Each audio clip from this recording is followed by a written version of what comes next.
All right, welcome everybody. Thank you very much for joining me today for this webinar on what comes after COVID-19, how to use change as a launch pad for growth.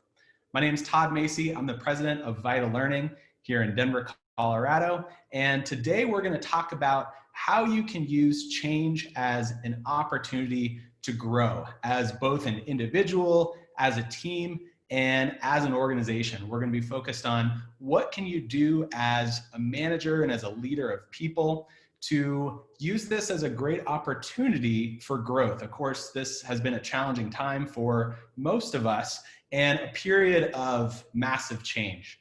So what can we do to take this period of change as an opportunity and to grow? That's what we're going to be talking about today. Before I jump into things, a couple quick logistics.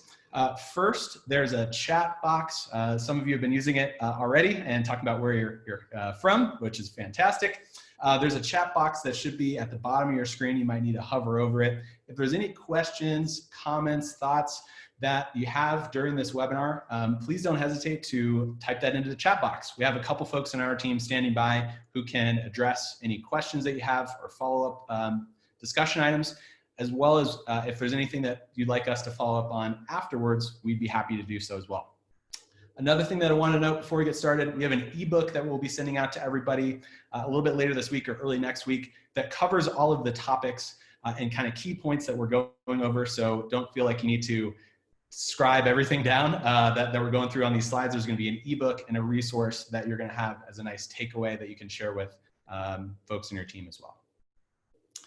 So I wanted to get things started with a scenario. So think of yourself, you're a manager. Let's pretend that you are a manager of on a cruise ship company. You oversee a team of 16 people. And as a lot of us know, of course, the cruise industry has been shut down for quite some time. Executives at your organization or this cruise ship company have decided to take about half of the fleet of cruise ships and change them into mobile hospitals. So reconfigure them so they're able to be mobile hospitals, which is something that's been happening. As a manager, you're tasked with overseeing this transition and leading your team. Some challenges that you're facing: about half of your team is on furlough, so you're working with a smaller team than normal, and there's some really tight deadlines. There's people coming to you with various challenges and complaints and issues, and you just feel really overwhelmed. You don't know what to do. This is change that really nobody on this team has experienced before, and you feel kind of stuck. So what do you do as a manager in this situation? How do you both handle this situation, lead your team through change, as well as use this change event as an opportunity for you and your team and the organization to be able to grow? So that's what we're going to be talking about today. We're going to dive into that topic a little bit further. And here's what we're going to be talking about. So first, we're going to start off with a little bit of background about COVID-19, kind of where that fits in historically regarding the rate of change that we're experiencing right now and kind of the context of that change in kind of over the course of history. We're then going to talk a little bit about some other change events and what companies have done to shift and adapt and to use this change period, whether it's a financial crisis or a pandemic, as an opportunity for the organization to evolve. So we're going to go through some historical examples. Then we're going to talk about managers specifically. So what, as a leader, as a manager of people, is your role, is your responsibility during periods of change? What do you need to do to manage change effectively? Finally, and we're really kind of building up to this, towards the end of the presentation, we're going to talk about 5 areas and 5 techniques that you can use to take periods of change and use them as an opportunity for growth. So we're going to go through some scenarios. We're going to talk about what challenges have arisen in a lot of organizations, what a lot of individuals are facing, and how you can take those challenges and use it as a really great opportunity for you and your team to grow. So a little bit of background first before we dive into kind of those topics leading about leaders and managers. Where this kind of sits in the history, and I think it's just really interesting to kind of set this context. And I think it's something that's not been talked about a lot. but I think it's really interesting to kind of see all the context here. First thing, and I think this is a really interesting point, is that COVID-19 is not entirely unprecedented, at least as we're looking at kind of the course of human history. Now, of course, it is very much something that is unprecedented in most of our experiences. That word unprecedented has been used a whole ton. You've probably seen it a lot across various media. But I think something that's interesting is that there have been, if we look at the last 500 years, there's been 15 global flu pandemics. Spanish flu is one that's come up in the news a lot. Unfortunately, there's a lot of parallels there with what we're experiencing today, and that was something that did affect the US greatly. So that's gotten some news coverage. That was a major pandemic that happened, about a century ago, as well as there's been a couple others, largely outside of the US. So this is something that comes up, but again, a lot of folks have not experienced anything like it in our lifetime. So we truly are dealing with something that is very unique and an entirely new type of challenge for almost everybody. I think another really interesting thing, and kind of looking into this and researching this a little bit, pandemics and as well as large financial crises usually lead to periods of accelerated change. It almost always happens after a pandemic or after a big financial crisis. Pretty close following that, there's a period of rapid change that happens in the world. So some examples: after the Black Plague, shortly after that was the period of the Renaissance. After the Spanish flu, that led to the Roaring '20s. The Great Depression had all sorts of effects on what a modern city looks like. So there's a lot of evolution and rapid change that tends to happen after these kinds of events, and I fully expect that to happen with this current pandemic and COVID-19 as well. I think another really, really interesting stat, and it starts to play into the fact of how much opportunity is out there during these periods of change, is that over half of the Fortune 500 companies today were founded during a global crisis or an economic downturn. So think about that. The majority of the biggest companies in the country were formed during an economic downturn. I think there's various reasons for that, and we're going to dive into that a little bit further.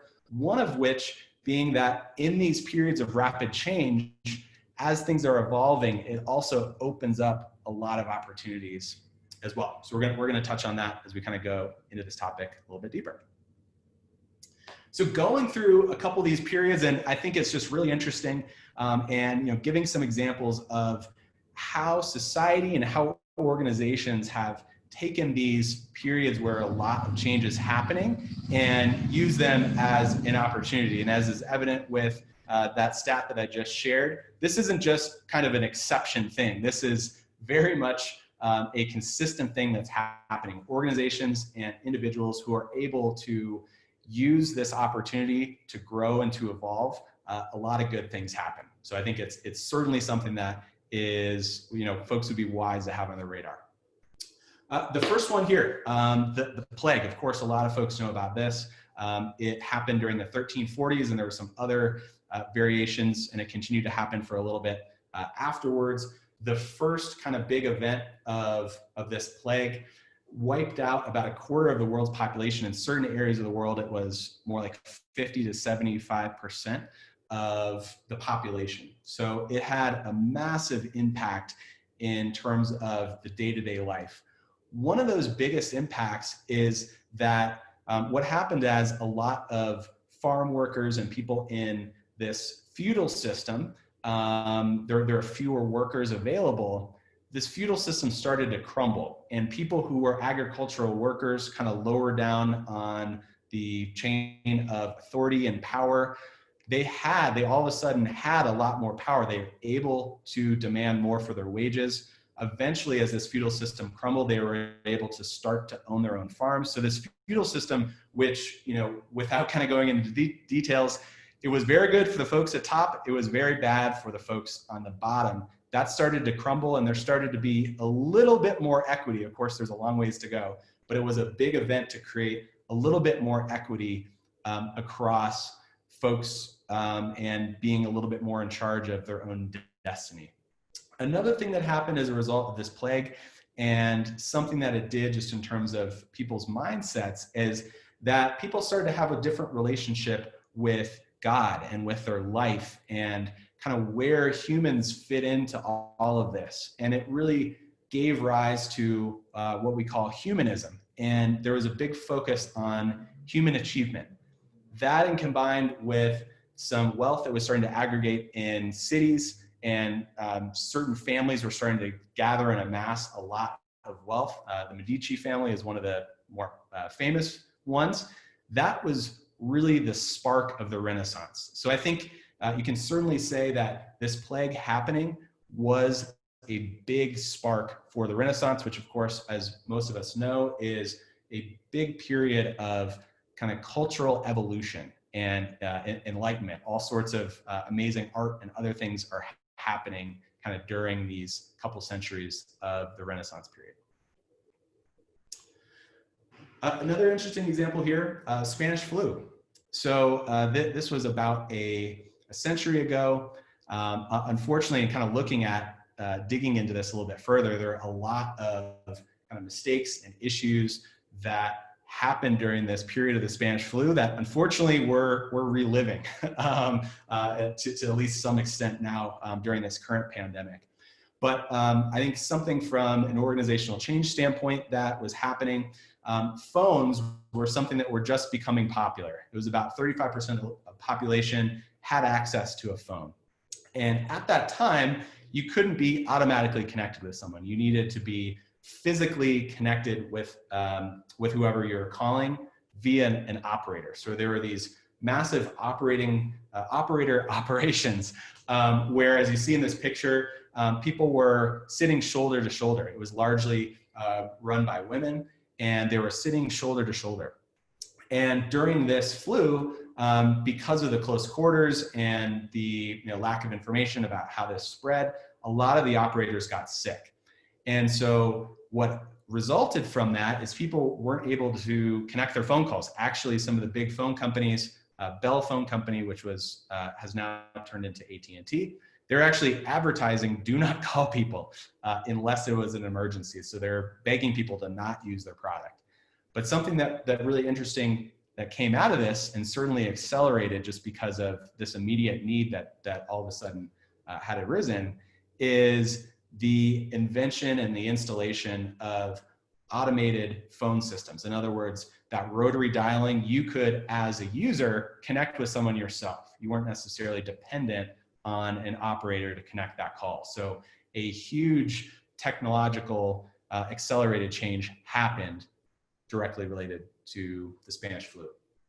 Another thing that happened, and really something that planted the seeds into something that is absolutely critical today, and it has at least helped us be better prepared for the current pandemic, is the rise of systematic collection of public health data. Previous to the Spanish flu, there was not a lot of that. And they realized, look, in order to deal with something like this in the future, we need to make a lot more of this information public, to be sharing this information and to be collaborating, and also to be a lot more science and data driven as it relates to medicine and to healthcare. And so this was really a seed that was planted that, of course, created a huge shift in the healthcare industry itself. Great Depression. Of course, this was one of the largest economic crises in recent history. The Great Depression, and just to kind of put this in context, there was about a 25% unemployment rate during the Great Depression, depending on kind of how the numbers are being put together. There's been periods during this pandemic where the unemployment rate has been kind of in a similar range. But I think something that's really interesting and helps kind of further put the Great Depression in context is that during the Great Depression, there was a 15% drop in the global GDP over a 3-year period.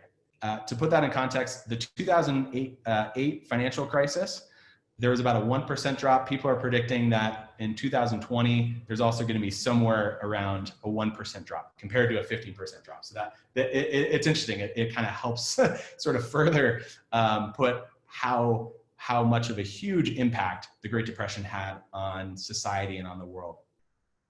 During this period, as you could probably imagine, companies were really focused on how do we cut costs and how do we still operate while significantly reducing our expenses. And so IBM as an organization saw this as a great opportunity to start selling their automated accounting machines, which was a relatively new product, as a way to reduce costs. They also started to install models which hadn't previously been used a lot at the time.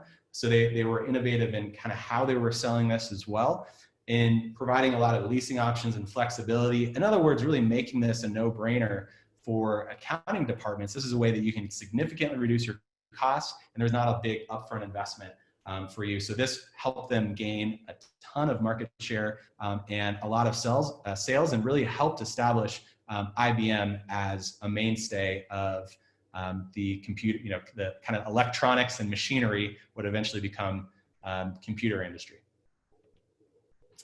Another really interesting example during this period, Procter & Gamble. So of course now Procter & Gamble is a huge company. They were still a decently sized company at the time, but they didn't have nearly the market share that they eventually grew and now have today. Something that they did during this time, as a lot of organizations were cutting costs and removing all advertising, just trying to cut every single expenditure that they possibly could, Procter & Gamble made the investment and actually started doing more advertising. And they also started doing a different type of advertising. They were doing these kind of serial broadcasts, and it's really very similar actually to kind of the modern day equivalent of a podcast, which we, certainly I as think, oh, this is something that's new. Well, it's been going on for in some form or another for at least a century. So they were doing these kind of serial broadcasts and use that as a great way for brand building for these necessity items that people had to buy anyway, like Ivory soap, that kind of thing. So with that investment and with that new strategy and kind of creative problem solving that Procter & Gamble used, they were able to gain significant market share during this period of the Great Depression and right after. Another really cool story that I think is fascinating. During the recession that happened in the mid-1970s, McDonald's had a really interesting and strategic business approach that used a lot of creative problem solving and bringing in unique perspectives to take advantage of kind of where things were in the world and create a massive opportunity for them as an organization. So during this recession, real estate was a lot more affordable, more accessible. But in the previous example, there's a lot of organizations that were starting to cut costs and cut back. At the time, they were pretty much neck and neck with Burger King, which was their main competitor. And at that time, Burger King decided during this period of recession, they're not going to really focus on opening new stores. They cut that back significantly. In contrast, McDonald's saw an opportunity and started to use the more available real estate and the cheaper real estate to have a big expansion of their new store openings. So they increased their new store openings by about 50%. And fast forward a couple years into present day, McDonald's is now worth 19 times more than Burger King. And if you look back at what was kind of the central drivers of that, the fact that they did this investment during the 1970s and grew their footprint so much is undeniably one of the biggest factors for why they're so successful today and how they kind of outmaneuvered Burger King. Starting to get a little bit more into present day, let's talk about an example from the dot-com bust of the early 2000s. So a lot of tech companies during the time, there was a lot of what people would call vaporware, where there's these tech companies that had, what was on paper, these big promises, but there's really nothing behind the business that they really had when it kind of came down to it. There was a lot of investor excitement, but there really wasn't much behind the business. So really all of those businesses were wiped out during the dot-com bust, but even a lot of legitimate businesses, and that's to say ones that did have a lot behind the hype, and they were bringing in revenue, they were they had a functional business model. A lot of those companies were wiped out, and there were thousands of, especially tech companies, during this dot-com bust that got wiped out. So what did Amazon do? How did they survive that dot-com bust? Part of it, I think, undeniably, they got a little bit lucky. They had recently raised a round of funding, so they had a little bit of a cushion, but they also did some really interesting things strategically to help weather that storm and to help grow that company into, of course, it is a complete global powerhouse right now. They've totally taken over. And some of that you can map back to what they did during this era of the dot-com bust. So something that they did is they started to open marketplace up to third-party sellers to sell through this platform. They also started to look at all the ways that they could to have as much cash on hand as possible. They did a couple creative things to hoard some cash, so to help them weather the storm, as well as just the operations of their business, decrease that gap between when they needed to buy an item for inventory and when cash came in as a business. So that was incredibly helpful, helped them survive. And we all know where things are today with Amazon, and they've grown a lot more during the recession. The 2008 recession. This is a story that some of you might know with Airbnb. So Airbnb, like I mentioned earlier, there's been a lot of companies that have launched, and over half of the current Fortune 500 companies were launched during some kind of global recession or downturn. Airbnb is one of those companies. And they launched during the 2008 recession. And really what they saw, kind of the vision there, is that there's this pent up demand for unique consumer experiences as it relates to staying somewhere, really feeling more like a local when you're visiting a city. That, in combination with this concept of during this recession, a lot of people, or I should say more people, are going to be interested in finding an extra source of income that they can use to supplement during this period of financial hardship. So the fact that Airbnb launched during the 2008 recession, I think undeniably was a big factor in their ultimate success. Kind of the environment and the ability to kind of create this new business model and new opportunity was there as a result of this 2008 recession. So we went through some examples of what some organizations have done, just to kind of give you a sense of how at an organizational level, folks have historically used periods of big change as an opportunity to grow their business and to evolve, and how that has led to success on an organizational level. Before we jump into kind of talking about managers and how as a leader you can effectively manage and lead your team through change, I just want to ask a couple quick questions. So I'm going to pull up a poll here and would love to hear all of your thoughts and just kind of get a pulse on how you all have been affected by this current pandemic and how that's affected both your work environment and day to day. So 3 questions here. You should hopefully see something popping up on the screen. The first question asks, what current industry do you work in? So just to get a little bit of context there. The next 2 questions ask about how COVID-19 has affected your day-to-day, both on an organizational level as well as a personal level. How has it affected your kind of personal day-to-day as it relates to your work environment? So if you could take a couple seconds and go through those questions and answer that, we'll give you about 20-25 seconds or so to wrap that up, and then we'll share those results.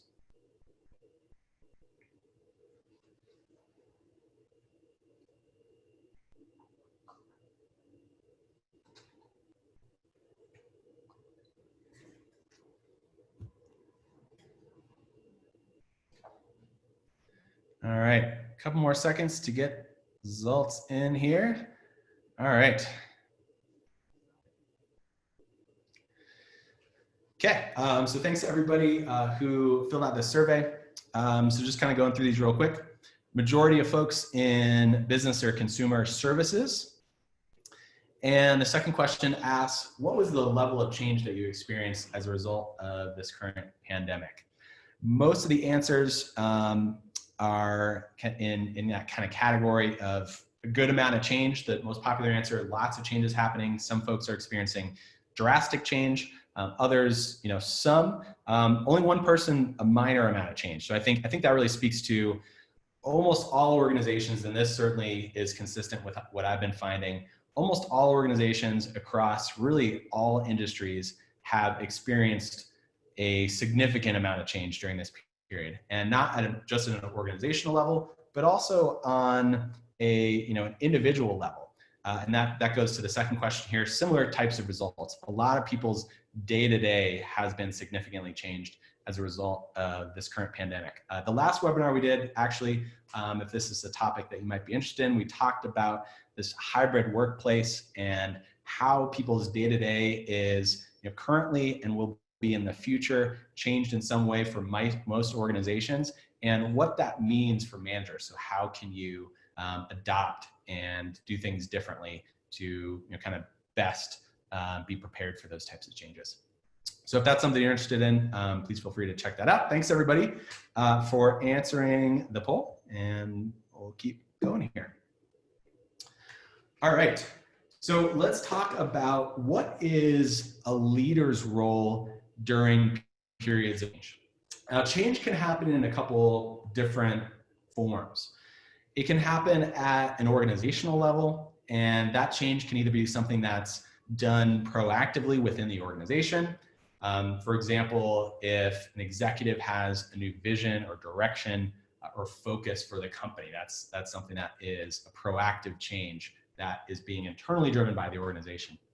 Change can also be something that is a reactive event, which I think for the most part is this current pandemic. It's something that's happening in the outside world, and as an organization, they're really required to evolve and adopt based on this outside occurrence. So change can be at an organizational wide level. It can also be at a smaller level, within teams. So there can be changes that aren't affecting the entire organization, but are affecting certain teams themselves. Either way, for both those kind of categories of change, a leader and a manager plays an absolutely critical role during this change process. In other words, if the person or people in those leadership roles, if they are equipped, if they are able to communicate and handle and take their team through the change, that is going to have a huge impact. I would argue it's one of the biggest areas of impact for whether change management is successful or is not, is at that leadership level, that frontline, that mid-level leader. Whether or not they're doing the right things is going to have a huge impact. So those leaders are really that center point for this change management process. So what does a leader need to do? What are the kind of things that they need to do during this change period? One is communicating with their team, engaging them, involving them. They have the responsibility of, in a lot of instances, coaching their team through this change, supporting their team, addressing any concerns, gathering feedback, evolving. Let's say it's the case of a new process that's installed. A lot of the times folks on the front line are going to have the best insight into things that work and don't work. And so as a leader, if they have that open communication, if they're having those conversations, they can evolve kind of how that change is being installed based on that feedback. So it is a back and forth, very much dynamic event that a leader is going through. In most instances during change, and of course this depends on what the change itself is and on the individual, so it's kind of situation specific, but in a lot of cases there is some kind of reaction to change. It's really just innate. It's natural for humans to have these types of reactions whenever our environment is changed. A lot of times there comes fear or misunderstanding, uncertainty, distrust, So these types of feelings and thoughts are very commonly coming up amongst the team. And for a lot of changes, especially for larger changes that are happening, there's these phases of change that people need to go through. They talk about the stages of grief. It's a similar type of concept, and that folks are going through these phases.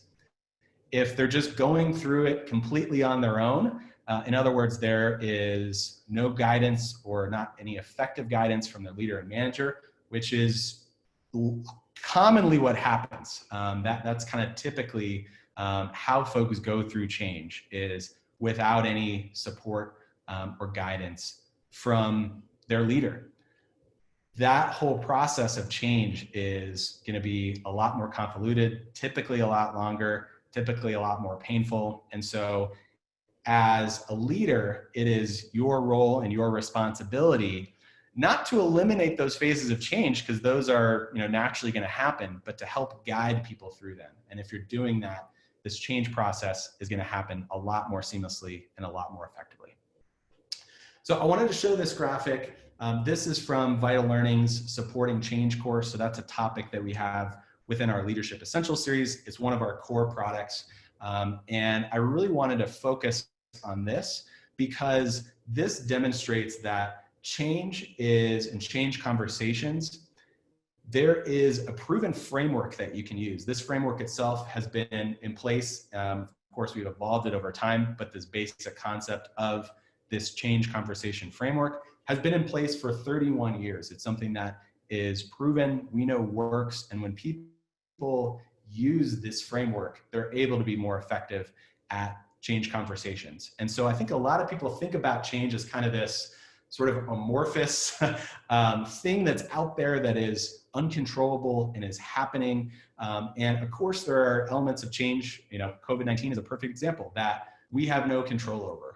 But what we do as an organization, as individuals, do have control over is how we react and how we handle these situations. And so there are ways that you can go through these change conversations effectively. If you want to learn a little bit more about this, please reach out to us. I'm happy to take you through this in a little bit more detail. But I really just wanted to show this to highlight that change is something that as a leader, you can install a process and do effectively. There are lots of things that are within your control. So I wanted to kind of contrast what happens and what are the results when change management is done effectively and thoughtfully, and leaders and managers are prepared for these types of conversations versus when they're not, or when they just don't happen at all, which is very commonly the case. So when effective change management is installed, a lot of times it is proactive. It is something that is done purposefully. It's participative. Everybody's involved. It's adapting and evolving over time as needed. It's engaging folks on the team. They feel that involvement. They're more likely to be engaged through this process. Even if there is uncertainty and fear and resistance, they're a lot more likely to be engaged. Folks on the team are also a lot more likely to be committed. So in doing these change management and having the right types of conversations and equipping your managers to handle the change, the result is that you're going to have a lot more committed team that comes out of this. As well, you're going to have a team and also the managers themselves that are growing. So growth is a big result that comes out of doing this change management process effectively. Ineffective change management, or I think what we find in a lot of cases, is just complete avoidance. So we just sort of let it go on its own. There's nothing that leaders and managers are really doing proactively. What this creates: avoidance, uncertainty, fear, resentment within the team. A lot of times this results in compliance, and there's a key distinction there between compliance and commitment. This is something that we talk about in some of our courses. Compliance might mean that you have people on the team who comply with the procedure. In other words, they do it. If it's a new safety procedure related to COVID or something else, other change that's been installed, people on the team are complying. In other words, they are doing the procedure, but they're not committed. And there's a really big difference. When you only have compliance, that is far weaker than having commitment. from your team. You're not going to be in as good a position. Another thing without this change management, instead of growth, in contrast to that, a lot of times there's various setbacks that happen as an organization and as a team. And of course, that's what we're trying to avoid. All right, let's have another quick poll. I want to hear from you all, and just want to hear a couple thoughts and just kind of a general pulse on how you as an organization feel you're doing. So the first question here asks for you to honestly rate how well you think your managers have handled COVID-19 related changes so far. So from 1, that first answer being that they haven't done a good job, they've handled it poorly, to 10, they've done an exceptional job in handling COVID-19 related changes. The next question is, how prepared do you think your managers are to handle organizational changes? Really not prepared at all, to very well prepared. And then the last question asks about, what are some areas that your managers need to work on as it relates to leading their team through change? So you can answer multiple things here if you think there are multiple items that apply. What are the areas where your managers need additional support and training and skill development and that kind of thing to help them more effectively handle change? So we'll give you about another 30 seconds or so to answer these questions, and then I will share the results.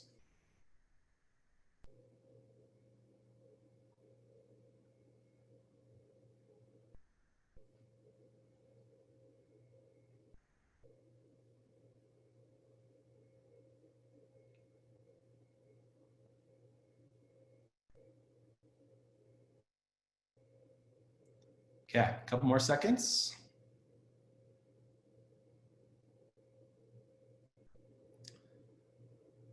Alrighty, thanks for everybody who answered those questions. Just going through them real quick. How prepared are your managers? So the most common answer here was 7 and 9. Managers handle the COVID-related challenges well, which is awesome to hear. In your opinion, how prepared were your managers to handle changes generally? Folks answered somewhat prepared. That maps to what I would expect. And lastly, what are the areas that your managers need to work on the most as it relates to leading their team through change? The top answer was handling change-related complaints and issues. That's certainly something that is difficult to do. It's one of the harder kind of skills related to change. And so that's certainly not surprising that is the top answer. The second answer was communicating the change to the team. Also something that is difficult to do. It takes some practice to get that comfort level and confidence, but it's something that is really, really critical to managing change effectively. All right, thanks everybody for answering that poll. So we're gonna keep moving along here. And now we're gonna talk about 5 areas, 5 opportunities to use this period of change as an opportunity for growth. So we're going to cover kind of 5 areas that that as a manager, as someone overseeing a team of managers, how you can prepare your managers, how you can help them set this mindset to use this period as a period of growth, and to use these changes as an opportunity for growth. So what are these 5 kind of topics or areas that we're going to talk about? First one, efficiency and resourcefulness. So with various budget cuts and needing to get more done with less, using this time as an opportunity to be efficient and resourceful. Creativity and problem solving. A lot of these challenges, like I talked about earlier, are things that most folks haven't dealt with before. And so this often requires creativity, kind of getting outside of normal thinking, as well as problem solving. Another thing it does is it really emphasizes the need for gathering unique perspectives and getting folks that have different types of experiences and backgrounds and creating that diversity of perspective to help with the problem solving. Fourth, demonstrate what's valuable. So it's a great opportunity to show your team what you value. and show that you care about them and that you're really living the values that you have as an individual and as an organization. Last, it's a really great opportunity for personal growth, both for the managers and leaders themselves, as well as helping other folks on their team grow. During periods of change, a lot of times all of that growth is accelerated. So I would say these kind of 5 topics that we're talking about, these 5 opportunities that leaders have now, these are always good things to do. These are always great things for a leader to be thinking about. But I think during this period of change, their level of importance, and there's a really great opportunity to accelerate all of these areas and really get into that change mindset. And if you're thinking about these 5 topics, that is a really, really great way to do that. So with that, we're going to talk about each one in a little bit more detail. And I'm going to take you through some steps that as a manager, as a leader, you can take as it relates to kind of each of these categories that are opportunities for growth. This is all in the ebook, by the way. So we're going to have a PDF resource for you that kind of goes through all of these areas and highlights that I'm going to talk about. So the first one on the list, efficiency and resourcefulness. So of course, a lot of teams are faced with the task of doing more with less. In a lot of cases, there's been budget cuts. A lot of organizations have been experiencing that. And so various resources that they previously had are no longer there. And so what do you do as a manager? How do you handle that? How do you get more done with less? So these austerity measures, fewer resources, are making it even more important to be resourceful. Again, something that's always important, but especially during these times, during this pandemic, resourcefulness is something that is not just critical to the survival and the growth of an organization, but is also a great opportunity to start to install this efficiency and this resourcefulness as an organization and as a team. So what can you do to be more efficient and more resourceful? I think a great first step is to, as a manager, assess and organize the resources that you do have. It helps kind of make things more manageable. Look at what you have. Kind of use that as a starting point. Then from there, start to prioritize. Think about, from these resources, what is absolutely critical. If you're tasked with, you need to do a 20% budget cut or something, for example.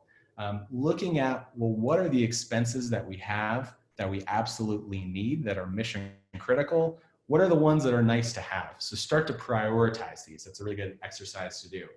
And then start to identify what are the resources that we can do without, and what are the ones that we absolutely need, no matter what, to be able to achieve our goals and our objectives.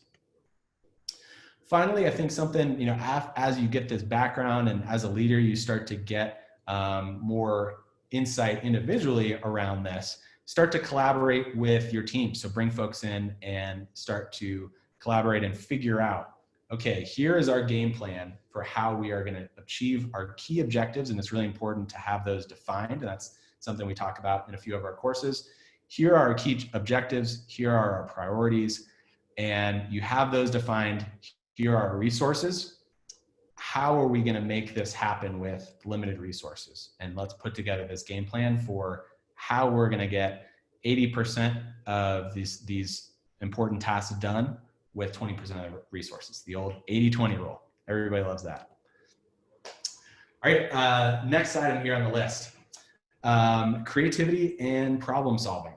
So this applies to all sorts of different businesses. Of course, some are being affected more than others, but I think most businesses are experiencing this to some extent, is that old models of doing business, old models of their process or how their business works or operates no longer work. An example is live music, big gatherings. If you're doing, as it relates to us, in-person training has largely gone away. Various other in-person events or staying at a hotel. Certainly anything that is requiring physical presence has to evolve in some kind of way. And so these old models no longer work. How, as a manager, are you going to creatively problem solve? And in a lot of cases, you're going to need to rethink and be very creative and think about different ways, maybe that you haven't done to solve something before. So how are you going to get that creative thinking and that problem solving? One is to start, and this is a great place to kind of start this process. Think about what the current restraints are and what are the process or processes that are no longer working. So kind of start there, start to kind of build that up and to really clarify that, to go into more depth, to kind of take that several levels deep. I think most people have an understanding of, what is sort of the high level issue. So we can't do an in-person event. But start to take that into more deep level why, and dive that down a little bit more to get that a little bit more clearly defined. Next is this process of starting to seek perspectives and insights from colleagues. I think whenever you can involve the team in this process, the better. That helps with engagement and involvement and commitment. When you can have this as a team event. Going to the next one, it's also a great opportunity for various perspectives. But I think something that's really important is going into this with specific objectives and very kind of specific agenda items. In other words, in contrast to just a sort of high level team brainstorm. We've all probably been a part of that in one way or another. And a lot of times without any kind of defined parameters, they tend to not be very time efficient. And so how can you make them time efficient and effective? Some of the biggest things that you can do to affect that is to come in with specific objectives and very narrowly defined items that we want to come up with. You also task folks who are part of that meeting with coming up with ideas in advance. And so you're spending that time during the meeting talking about ideas and having a really great starting point. And that can make those types of meetings a lot more effective and can really get that creativity and that problem solving moving along faster.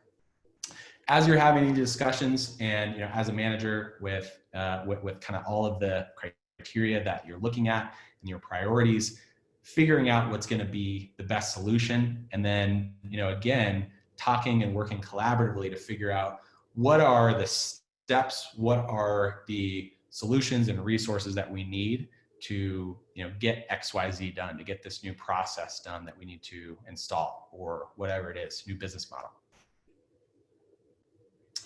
Another thing facing a lot of teams is that folks are just stuck.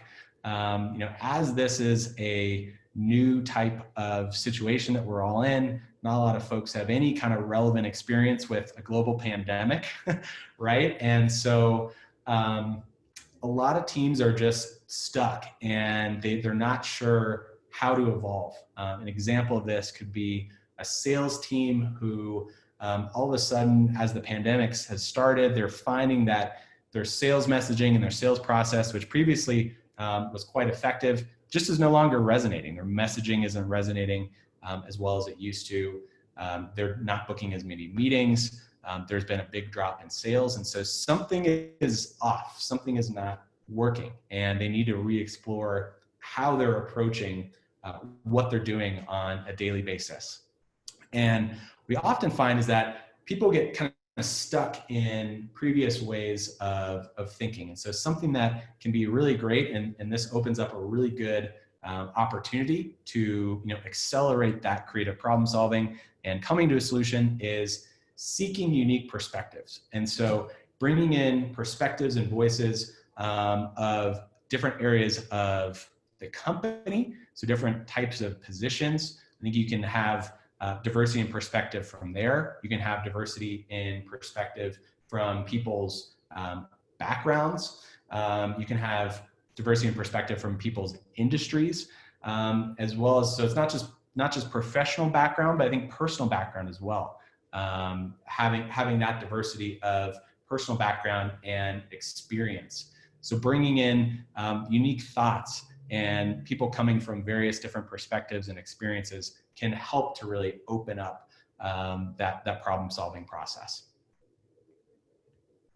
So again, having that diversity of opinion, of perspective and experience is something that is always good. I mean, this doesn't just apply during a pandemic, right?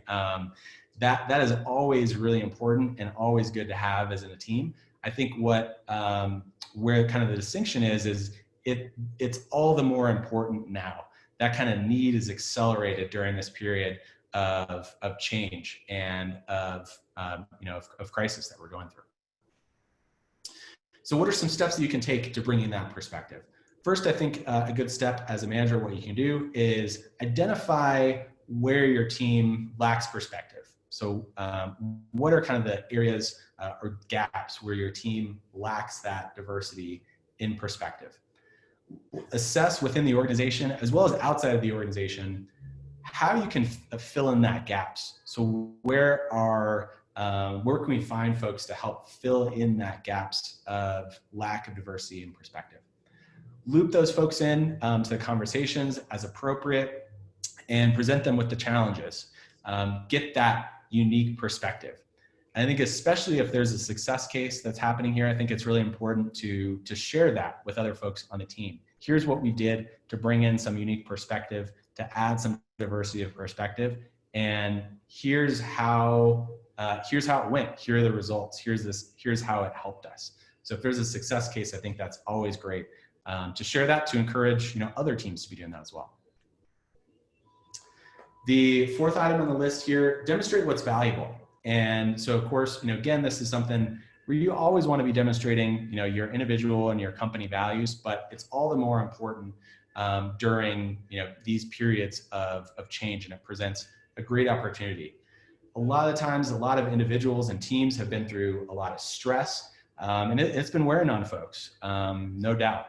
There have been, various drops in engagement and productivity and performance, really depending on the team. And it's a great opportunity as a manager and as a leader of this team to be able to, not just talk about, but to really live and demonstrate what's valuable both to you and to the organization as a whole. So it presents a really great opportunity to be there for your team, to live those values that you have and that your organization has.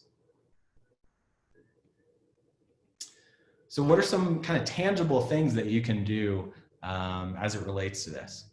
So I think a good starting point here, you might see a common theme from these steps. Start to articulate and think about what those values are. Thinking about, well, what does it really mean? Of course, a lot of companies have value statements, mission statements, but start to break those down a little bit and think about what that means to you personally. Also think about your own personal values. What are the things that I want to be sure that I'm living and demonstrating as a leader? So start with articulating it. After you kind of have that clarity from that process, starting to think about specific things that you can do, specific actions, things you can do, you can say to live and to demonstrate those values. I think where values tend to live and to stay is on a piece of paper. And the more kind of conscious and purposeful you can be about living those values and taking specific action around those values, the better. Another thing too, and I think this is another area where you can invite collaboration and feedback from the team. So talk to them about, hey, I want to be sure that we as a team are doing, X, Y, Z. That is really important for all our culture and for our company. How can we do that? What are some ideas that we have given, current restraints? A lot of teams are in some type of different work environment, going back to the hybrid workplace. A lot of people, and I think this is something that's going to be a long-term change and sticks around, past sort of the immediate threat of the pandemic, are going to be in a different work environment. So given this kind of different new daily reality that we have, what can we do as a team to really live that values? And the more you're doing that, using this as an opportunity, not just lip service, but to really show and demonstrate how valuable your team is and what your company culture means, what it is. Really have that as a lived experience from your team. Last item on the list is personal growth. So I think, another tendency as we're going through these periods of change and of stress, people are feeling, it's very common that people are feeling overwhelmed. There's some stats that came out recently that over half of people have reported to have some kind of mental health challenge that has happened in the 4 months or so of the peak of the pandemic. And I actually would gather to say it's even higher than that. A lot of people are facing mental challenges and they're feeling overwhelmed. They feel like they're not equipped. This is something that is new. I've never dealt with anything like this, which is certainly valid. But how can you kind of rethink that? How can you change that mindset? This is a new challenge that never faced before. And not thinking about it as, well, I'm not equipped to do this, turning into that change mindset to think about it as an opportunity for growth. How can your team use this as a way to grow as a team and to grow as individuals and to grow as professionals? And even struggle is often a sign that growth is happening, right? So it's not necessarily always a bad thing. It's really a matter of perspective, how you're looking at it. What is kind of your approach to all of these challenges that are happening right now? So what are some things that you can do as a manager to help yourself as well as your team focus on growth? I think that's really critical. The more that teams are focused on growing and becoming better, good things happen. So what can you do? What are some steps you can take to go about that? One nice tangible thing you can do, set aside an hour or so every week to reflect on what you've accomplished and to reflect on really how your growth has happened. I think a lot of times people tend to have their heads down. It's a very common trap people fall into. I'm certainly guilty of this as well. So I think setting aside time on the calendar to reflect, think about what has happened. How have I grown from this? Taking a step back just and thinking about the business, about the team on a more strategic level. It's always a good practice to do. Thinking about what are the areas that are most important for you for growth. So think about what's most valuable for you. Where do you want to see that growth? Where do you want to focus on? And chances are, especially because there's so many different and unique challenges that are happening, those areas that are important to you are likely to map in some way or another to all these changes and challenges that are happening right now. And so odds are that these challenges you're facing are going to help you grow in that area that you want, or areas that you want. Becoming a better communicator, being better at handling XYZ type of situations. It could be technical skill related. It could be something on the more personal side. I think having those set out and having regular conversations about those is a really great thing to do. Lastly, treat this as something that's recurring. So what we do as a team is we all meet and meet individually at least twice a year to talk about what are kind of areas of focus for personal growth, and what are the areas that you want to grow the most, and have those recurring conversations. So this is not just sort of a one-time thing. You think about it, you reflect on it, and then you move on. It's most impactful and most powerful if it's part of an ongoing conversation. So a couple final thoughts, just to leave you with a few things. Thank you everybody so much for attending today. Just really want to part with this kind of thought. Of course, these are very challenging times. It's been difficult for most of us. Certainly has been for me. I think a lot of people are facing various types of challenges as it relates to this current pandemic. How can we all think about the opportunities that present in this pandemic? How can we focus on growth? How can we use this period of change as a launch pad for growth? I think the more that we're doing this as individuals and as teams and as companies, the more likely that positive outcomes are going to happen on the other end.